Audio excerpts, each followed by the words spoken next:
Shalom Bapak Ibu, saudara kasih dalam Tuhan. Haleluya. Kita bersyukur hari ini sudah memasuki hari Minggu 5 Januari 2025. Minggu pertama di bulan ini dan juga di tahun ini. Dan ini adalah minggu di mana sebagian besar gereja di Indonesia biasanya melakukan perjamuan kudus. Diingatkan lagi akan karya Bapa yang besar dengan mengutus Yesus sebagai tebusan atas dosa manusia. Kita bersyukur kalau bisa beribadah dan melayani, dan saya berharap di sepanjang tahun 2025 ini saudara tidak miss ibadah, kecuali mungkin sakit atau bepergian. Kalaupun saudara holiday, saudara bisa mencari gereja di lokal di mana saudara berada. Intinya adalah di tahun 2025 ini kita harus lebih mengutamakan Tuhan. Dan itulah yang juga kita pelajari di sepanjang bulan Januari ini, di mana kita mau mengerti nilai kehidupan, the value of life that has been given by God. Tuhan sudah memberikan kita hidup dan kita harus menggunakannya dengan sebaik-baiknya untuk kemuliaan nama Tuhan. Sadari hidup saudara dan saya sangat berharga. Hidup saudara dan saya itu memiliki nilai yang luar biasa. Dan hari ini kita belajar hidup kita itu terbatas.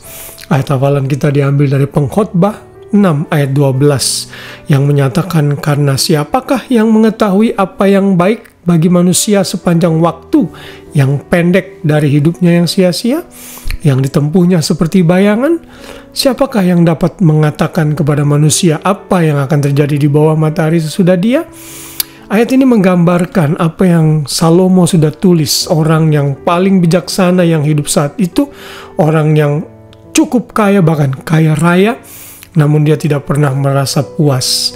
Dan di dalam tulisannya ini Salomo menyatakan bahwa hidup manusia itu sangat pendek dan terbatas.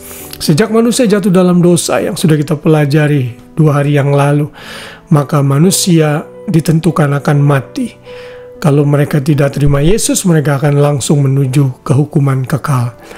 Namun secara general, karena pengaruh dosa yang masih ada di bumi ini, sinar ultraviolet, pencemaran lingkungan, degradasi bumi, kualitas tanah yang kita miliki makin merosot karena dosa, dan ini belum ditebus sampai nanti Yesus datang yang kedua kali. Karena itulah tubuh manusia sangat rapuh, hidup manusia sangat pendek dan terbatas. Karena kita tahu umur manusia itu terbatas, maka kita harus benar-benar menggunakannya dengan sebaik-baiknya. Ayub 7 ayat 1 berkata, bukankah manusia harus bergumul di bumi dan hari-harinya seperti hari-hari orang upahan? Artinya ada batasnya. Kalau saudara kerja sebagai orang upahan, saudara hanya bekerja rata-rata di dunia ini 8 jam dalam sehari. Itu menggambarkan seperti umur manusia yang tidak bisa terus-menerus bekerja, tubuh perlu istirahat, demikian juga hidup manusia sangat terbatas. Lalu di dalam Ayub 14 ayat 1 berkatakan, manusia yang lahir dari perempuan singkat umurnya dan penuh kegelisahan atau trouble.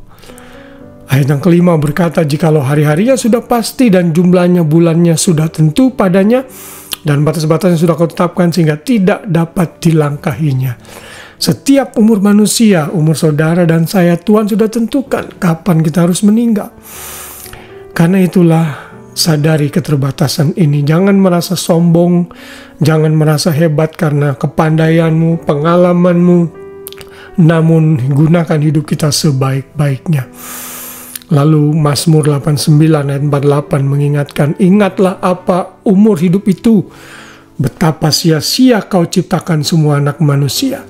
Artinya, kalau kita tidak benar-benar menggunakan hidup kita dengan baik, maka itu semua hanya kesia-siaan belaka. Saudara kasih dalam Tuhan, Tuhan mengingatkan kita di dalam firman-Nya agar menghargai hidup yang kita miliki. Nilai kehidupan kita itu sangat luar biasa. Kalau Tuhan menghendaki kita untuk mati atau meninggal saat ini, Tuhan mau. Tapi kenyataannya Tuhan masih belum mengizinkan kita untuk menghadapnya.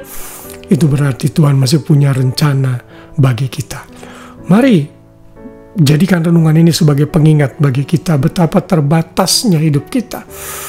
Bila kita tahu kita hidup terbatas, maka saya percaya kita akan menggunakan waktu dan energi kita dengan baik untuk kemuliaan nama Tuhan, terutama di sepanjang tahun ini. Masih fresh tahun baru, mari buat komitmen baru agar kita membuat karya-karya yang baik untuk Tuhan, untuk kemuliaan namanya, sehingga hidup kita bermakna bagi kerajaan Tuhan dan untuk orang-orang di sekeliling kita.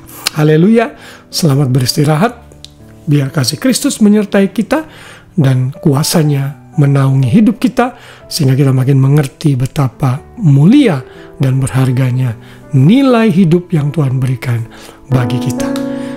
Tuhan memberkati kita semua. Shalom.